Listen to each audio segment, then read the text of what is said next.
The Singapore Strait is one of the busiest waterways in the world. Together with the Strait of Malacca, it is a maritime corridor of over 400 nautical miles in length. An estimated 1/3 of the world's traded goods pass through these waters annually, a figure which is expected to increase as the region's economies continue to grow. At its narrowest point, there are just 3 nautical miles between the shores of Singapore and Indonesia, while the navigable channel is reduced to less than 2 nautical miles.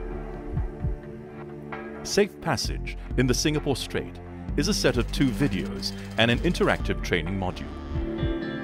Together, they offer valuable information for experienced bridge teams, even if they have transited the strait before, and useful advice for those visiting for the first time.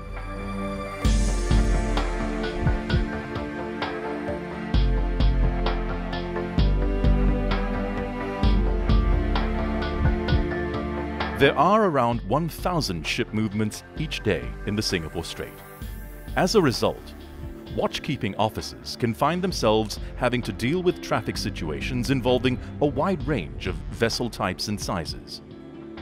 This is especially challenging in poor visibility. So detailed voyage planning, good seamanship, and situational awareness are essential to safe navigation. The hydrographic data is regularly checked, so when calculating safety factors on depth and contour settings, make sure you have the most recent updates. There are strong tidal streams in the strait, which must be remembered, as these can make a big difference when crossing lanes or picking up a pilot. The pilot boarding grounds for Singapore and Malaysia are all to the north of the TSS. Sambu, the pilot boarding ground for Indonesian ports, is to the south. If you are going to pick up or drop off a pilot, it's good practice to come to the side of the separation lane nearest to the boarding ground in good time to avoid having to cross at the last moment. Navigation in the strait can be demanding, so everyone needs to be properly rested at the start. Traffic movement is always changing. Watch-keeping officers need to know their ship's position and maintain good situational awareness so that they can make appropriate navigational choices. It's important to have the right level of bridge personnel. Always follow your company's SMS. All vessels must proceed with caution. They need to maintain a speed consistent with safe navigation. As always, keep to your company's SMS, but it is strongly recommended to have the engine room manned throughout the transit. In addition to following all applicable rules of the road, officers are well advised to take a look at Rule 10 concerning navigation in a TSS. Remember, being in a TSS does not give you the right of way, so use good seamanship. This could mean slowing down to help resolve a traffic situation, even when you have the right of way. Always maintain a safe distance from other vessels. Keep an eye out for the weather. Sudden thunderstorms with heavy rain can occur between June and August, and October to December. The visibility can become moderate or poor very quickly. Haze can also reduce visibility. Shipmasters are advised to keep a proper lookout and navigate with caution. In addition to following all applicable rules of the road, ships shall comply in particular with Rules 19, 20, and 35 concerning the conduct of vessels in restricted visibility, the exhibition of navigation lights, and the use of sound signals. In darkness, vessels crossing the TSS and all precautionary areas are requested and recommended to display a signal of 3 all-round green lights in a vertical line. This indicates the intention to cross to all nearby vessels. In the TSS, it's rarely possible to always keep strictly to the planned course line. Watch-keeping officers must be prepared to move to one side of the lane or the other to overtake, or even when being overtaken. as well as the traffic in their immediate surroundings. They are advised to look well ahead to see what situations may be developing. Information on other vessels' intentions may be requested from the VTIS. The Singapore VTIS operates 24 hours a day. It is an advisory service and covers the 3 straight reporting sectors 7, 8 and 9, known as STRAIT Rep.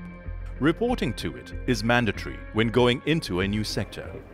Station calling Singapore VTIS. This is VTIS West. Please give me your call sign and name. Over. VTIS West, Marvin Mask. It's good practice to inform the VTIS of your intentions at that time. There are teams of operators for each of the straight rep sectors. Mariners are recommended to follow the advice of the VTIS whenever possible, because the operators can have a better understanding of the traffic movements over a wider area. But remember that following navigational advice given to you by the VTIS does not give you the right of way. The bridge team alone is responsible for the safe navigation of the vessel. Going east, you will enter the Singapore section of the TSS at Sector 7.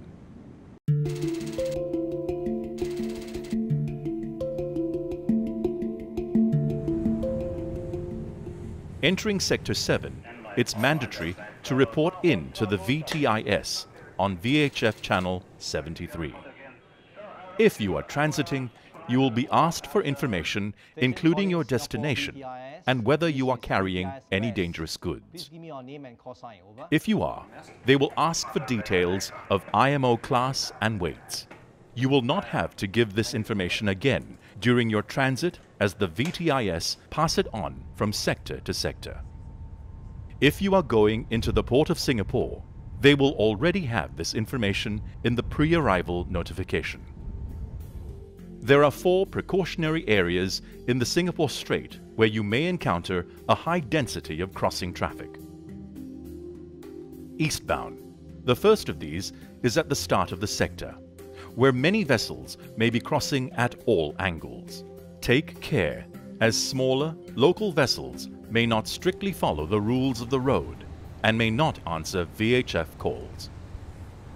Many of the eastbound vessels going to the ports of Tanjung Pelepas and Singapore will pick up a pilot in Sector 7. There are 3 boarding grounds to the north of the westbound lane, so be aware that some eastbound vessels may turn to port at this time in order to reach them. If you are picking up a pilot, put your pilot boarding ground as your destination in AIS. If not, checking the AIS information of nearby vessels may warn of their intentions, but never rely solely on AIS for collision avoidance. Remember that not all ships are fitted with AIS, and even if they are, it may be switched off, or the information provided may be incomplete or incorrect. Also, avoid using VHF for collision avoidance. This can lead to confusion and hinder transmission of important VTIS information. Always comply with the call regs. On leaving the precautionary area, check your position to be certain that you are still in the eastbound lane. Throughout the strait, it's essential to keep within the channel limits.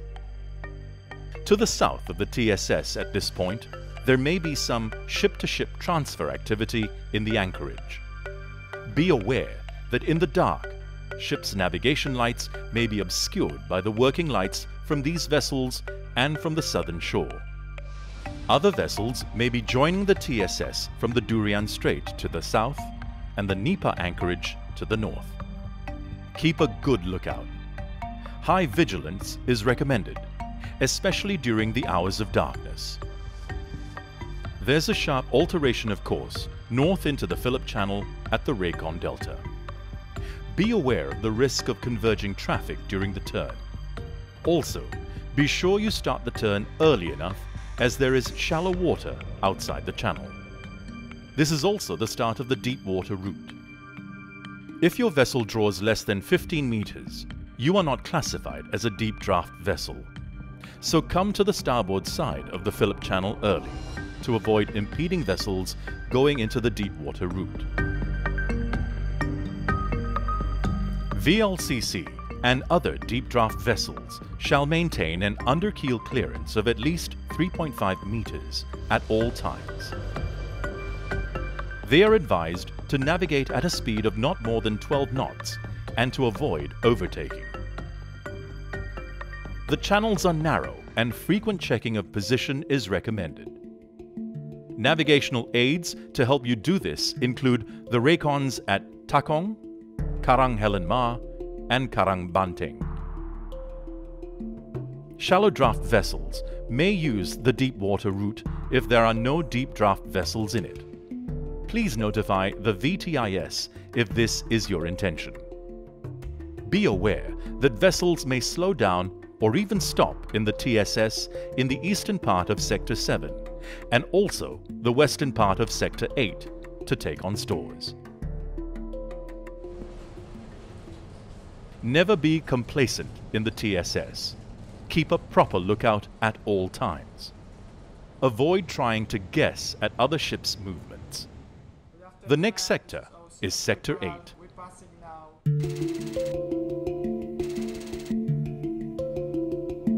When entering Sector 8, reporting is mandatory to the VTIS on VHF Channel 14. Please give me your name and call sign, over. Approaching from the northern end of the Phillip Channel, there is a course alteration to starboard and a few shallow waters and reefs near the traffic lane, Helen Ma Reef, Buffalo Rock, and Batu Berhenti, where tidal considerations can be important as there is deep water close to shallow water. Check your position regularly to ensure your vessel stays within the traffic lane and pay attention to the VHF to hear what the VTIS is saying. The TSS lane now enters the first of two precautionary areas where crossing traffic can be heavy, especially soon after dawn, when ferries can be seen departing from the ports in Batam to join the TSS westbound lane, heading for Singapore. In the other direction, you can expect frequent fast ferries crossing between the port of Singapore and Indonesia. In addition, there are often fishing boats in the eastbound lane.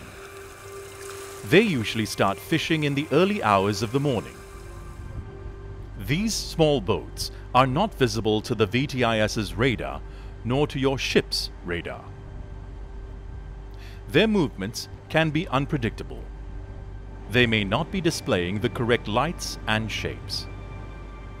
There may also be many tugs and tows crossing at any time of the day and sometimes at night. Vessels departing from the ports of Singapore or Indonesia may cross the precautionary areas to join the traffic lanes of the TSS. Also, look out for vessels slowing down and turning to port in order to approach one of the pilot boarding grounds north of the westbound channel. Check the nearby vessel's AIS data for information on their intentions.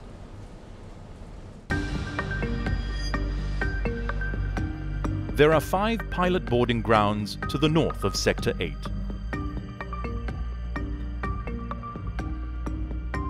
The movement of Singapore pilots is managed from a central control room where everything possible is done to ensure that pilots get to their booked ETA on time. It is a separate organization from the VTIS. A tracking system means that delays are very rare, but with over 500 pilot assignments per day, delays do sometimes happen. You must contact the pilot service 2 hours before your ETA to confirm the booking on VHF Channel 20. You can expect to find vessels waiting near the boarding grounds, especially around the eastern boarding grounds Charlie and Bravo.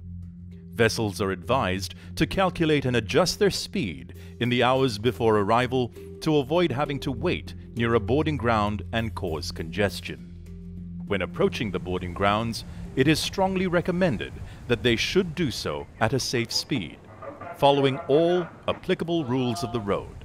In particular, the separation distance and factors listed in Rule 6, such as the state of visibility, available sea room and traffic density, among others. Only one vessel will be scheduled to arrive at Bravo and Charlie at any one time, and the next vessel will be scheduled at an interval of not less than 15 minutes later. Vessels arriving too early may have to wait, maintaining a minimum separation distance of 1 nautical mile from the vessel ahead. Information on vessels proceeding to these boarding grounds will be provided by the VTS. Crossing the westbound lane to pick up a pilot can present a challenge. Vessels should be positioned early on the north side of the eastbound lane so that they won't have to cross the entire TSS at once. Shipmasters are advised to cross at right angles to the TSS, in compliance with the coal regs and the good practice of seamanship. If they are unsure of any westbound vessel's intentions, the bridge team can ask the VTIS for information. Some of the boarding grounds are close to anchorages, so approach these at a safe speed, keeping a safe distance from the vessels in the anchorage. If you are crossing during the hours of darkness, be sure to display the signal of 3 all-round green lights in a vertical line. Allow enough time and sea room when picking up a pilot. On a large vessel, it can take up to 10 minutes for the pilot to board, reach the bridge, and finish the master-pilot exchange. So ensure that there is sufficient time for that to be completed safely. The boarding arrangements must exactly follow international standards. The pilot's safety is the first concern. Continuing your transit of Sector 8, even if you have the right of way, it may be good seamanship to slow down to help resolve potential close-quarter situations. Think twice before you overtake in the narrow parts of the TSS.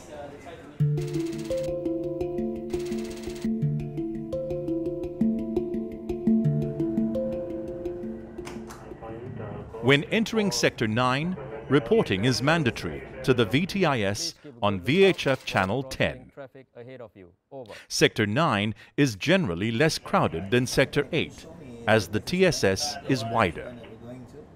However, the large precautionary area that takes up about half of the sector can still be very busy with crossing traffic. At first light, there may be tugs and barges crossing.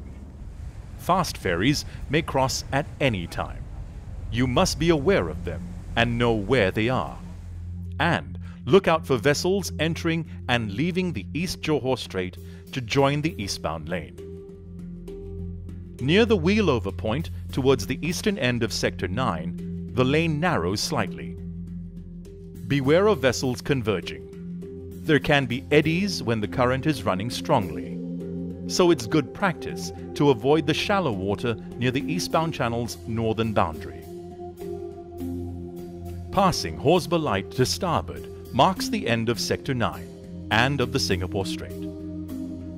Please notify the VTIS. You're leaving Sector 9, switch over to Channel 16, have a good watch, VTIS is out.